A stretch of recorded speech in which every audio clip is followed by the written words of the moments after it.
Sa bahay nina Professor Lee at Li Meng, tinanong ni Li Meng ang kanyang kapatid. Magluluto ba tayo ng hapunan dito sa bahay mamayang gabi? Agad namang sumagot si Professor Lee. Oo naman, lalabas na ako para mamili ng mga kailangan. Habang komportableng nakaupo si Li Meng sa sahig, muli siyang nagtanong. Dapat ba nating ayain si Shen Yuan na maghapunan dito? Nagulat si Professor Lee sa biglaang tanong, kaya bigla ring namula ang kanyang mukha. Sinabi pa ni Li Meng, i-message mo na lang siya at yayain dito. Para na rin pasasalamat natin sa kanya. Malaki ang naitulong niya kanina. Medyo naiilang, nagtanong si Professor Lee. Ano bang binabalak mo? Sabay naisip niya. Naiinis talaga ako sa yabang ng itsura ng lalaking yun. Pero bakit parang gusto ko siyang kagatin? Tumayo si Li Meng at lumapit kay Professor Lee. Sabi niya, Ate, obvious naman na tinutulungan lang kitang subukan siya. Ano pa nga ba? Kaya wala nang nagawa si Professor Lee kundi kunin ang kanyang cellphone at nauutol na nagsabing. Okay, imi-message ko na siya. Ito ang mensaheng ipinadala ni Professor Lee. Shen Yuan, sobrang na-appreciate ni Li Meng ang tulong mo sa paglipat ngayon. Gusto ka sana naming ayain na maghapunan dito. Punta ka na. Pagkabasa ni Shen Yuan sa mensahe, napaisip siya. Anong klaseng kapahamakan sa pag-ibig ang pumasok sa akin ngayon? Ang daming babae ang lumalapit. Kahit ang pinakamagaling sa time management ay malilito rito. Pero ayoko namang pagsabay-sabayin, baka ako pa ang mapagod. Mabuti pang tumanggi na lang ng maayos kay Coach Li Mengluo. Ilang sandali pa, nakarating na si Shen Yuan sa bahay ni Professor Lee. Pinagbuksan siya ni Professor Lee ng pinto. Pasok ka, umupo ka muna, medyo matatagalan pa ang hapunan. Habang pumapasok, sinabi ni Shen Yuan, sige, isipin ko na lang na parang bahay ko rin ito. Gawin mo na ang kailangan mo. Habang pinagmamasdan ang paligid, naisip niya.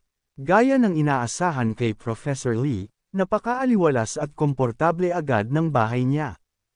Habang patuloy na naglalakad papunta sa kusina, tinanong niya si Professor Lee. Nasaan si Li Meng? Sumagot si Professor Lee habang diretsyong naglalakad. Naliligo siya. Sa narinig, agad nagkaroon ng masamang balak si Shen Yuan. Napansin ito ni Professor Lee kaya agad siyang pinigilan. Shen Yuan, huwag kang lalapit dito. Napatanong si Shen Yuan. Bakit ka naman kabado? Gusto ko lang naman tumulong. Pero sagot ni Professor Lee, habang halatang kinakabahan. Hindi na kailangan. Malapit na ring matapos ang luto. Magpahinga ka na lang sa sala. Ngunit hindi siya pinakinggan ni Shen Yuan. Lumapit pa ito kay Professor Lee at sinabi. Ayos lang. Samahan na lang kita rito sa kusina. Iniiwas ni Professor Lee ang kanyang tingin, namumula ang kanyang mukha. Ayos na ito, hindi kailangang lumapit pa, nakakapag-usap naman tayo ng ganito. Pero sagot ni Shen Yuan, malayo pa tayo, may kalahating metro pa sa pagitan natin. Napaatras si Professor Lee at tinanong, ano na naman ang binabalak mo?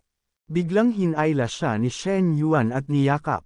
Wala naman akong balak masama. Napasabi na lang si Professor Lee. Andito rin ang kapatid ko.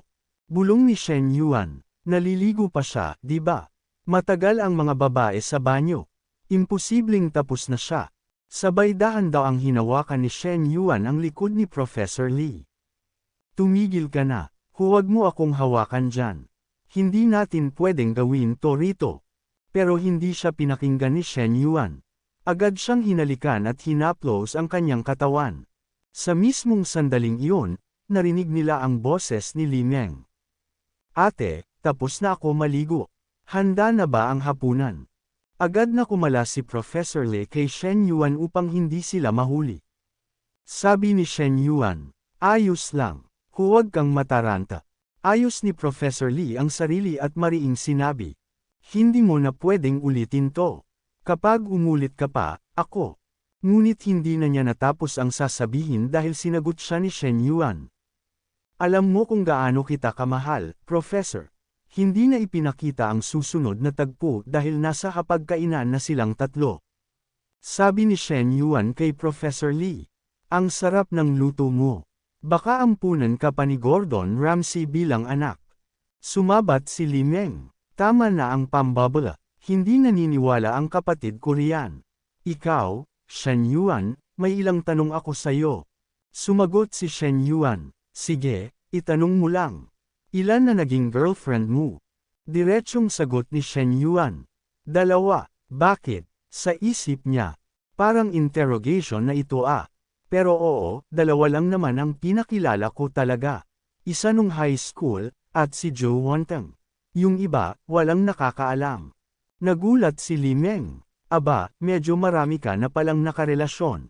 Sa isip niya, ang ate ko, ni minsan, hindi pa nagka-boyfriend.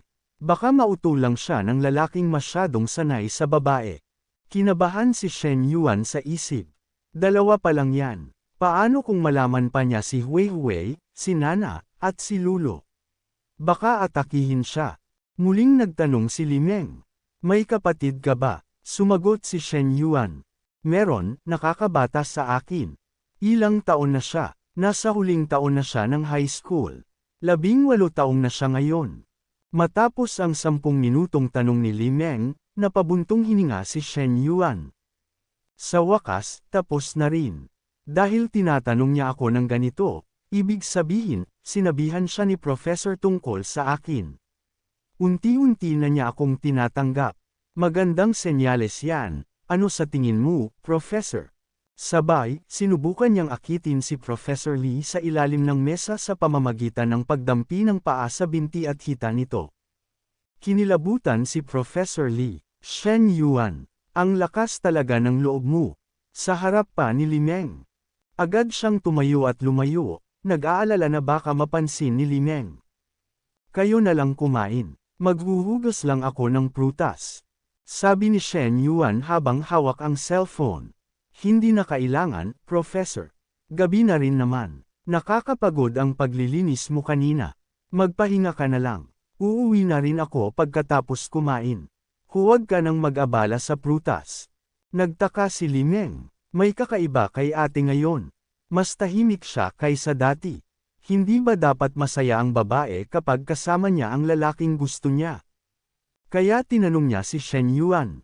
Sigurado ka bang ayaw mo pang magtagal dito? Tumayo si Shen Yuan at sumagot. Oo, aalis na ako. May mga kailangang ayusin. Sa isip niya, mas mabuting umalis habang maayos pa. Ayokong mina sa akin si Professor. Kailangan ko nang maghanda sa susunod na laban. Pagkaalis ni Shen Yuan, sinabi ni Li Meng sa kanyang kapatid. Ate, naitanong ko na lahat. Maging yung ayaw mong itanong. Ang payo ko, subukan mo pa siyang kilalanin. Subukan mo siya. Hawak-hawak ni Professor Lee ang kanyang dibdib, at inalala ang mga nangyari. Oo, mas mature at independent si Shen Yuan kaysa sa ibang lalaki. Pero sobra siyang mapangahas. Wala pa nga kaming relasyon, kung umasta, parang asawa na. Dumating na si Shen Yuan sa apartment ni Chen Na. Agad niya itong hinayla. Napatanong si Chen Na, Shen Yuan, hindi ba sabi mo pupunta ka sa kafe para tikman ang kape ko? Bakit ang bilis mo? Tinanong siya ni Shen Yuan. Mayroon ka pa ba nung gray na business suit at itim na stockings mo? Napaisip si Chen Na, bakit mo naman naitanong yun? Habang hinahanap ang damit, sagot ni Shen Yuan. Hulaan mo kung bakit, di ba sabi mo, ngayong gabi ay proper na make-up session? Sabi mo pa, magtiwala ako sa pagkatao mo. Nakalimutan mo na ba? Proper nga, pero hindi ganyang klaseng bayad ang ibig kong sabihin. Nauutol na sagot ni Chen Na. Makalipas ang ilang sandali, suot na ni Chen Na ang dating sexy uniform niya sa dealer shop. Nahihiya siyang nagtanong, bakit ba ganyan kayong mga lalaki? Lumapit si Shen Yuan, maiintindihan mo rin balang araw. At hinalikan niya ito habang itinataas ang isa nitong paa. Makalipas ang 1.5 oras. Masarap ni Shen Yuan binibembang si Chen Na. Habang nakahiga na sa kama si Chen Na, makikita sa kanyang itaas ang kanyang favorability na nasa 70 na. Dahil dito, Nagulat si Shen Yuan at napaisip na lang siya, grabe, lumagpas na sa 70. Kaya pala sobrang epektibo ng ganitong, klaseng ehersisyo sa pagpapataas ng affection points. Sa mismong oras ding yun, biglang lumitaw ang isang system notification sa itaas ng kanyang paningin. Nakasaad dito, Mission Complete, Affection Level Mission, Tagumpay. Ikalawang female character affection level lampas 70. Reward incoming. Napatingin si Shen Yuan sa ulap ng notification sa harapan niya at napabulong, tingnan nga natin kung anong kabaliwang reward ang makukuha ko ngayon. Isa-isa nang lumitaw ang tatlong premyo. Length increase, XXX. 5 million car shopping credit. Exclusive skill pack voucher X1. Napatitig si Shen Yuan sa unang reward at napakunot ang noo. Length increase. Seryoso, may gantimpala palang ganyan. Totoo ba to? Sabay noon, napangiti siya ng pilyo at muling napaisip, teka nga, tingnan natin kung anong klaseng buff. Meron itong legendary man-only weapon card na to. Agad niyang pinindot ang isa sa mga gantimpala habang humihingi siya ng paumanhin sa kanyang isipan kay Chen Na. Pasensya ka na Chen Na, kailangan mo talagang tiisin ako ngayong gabi.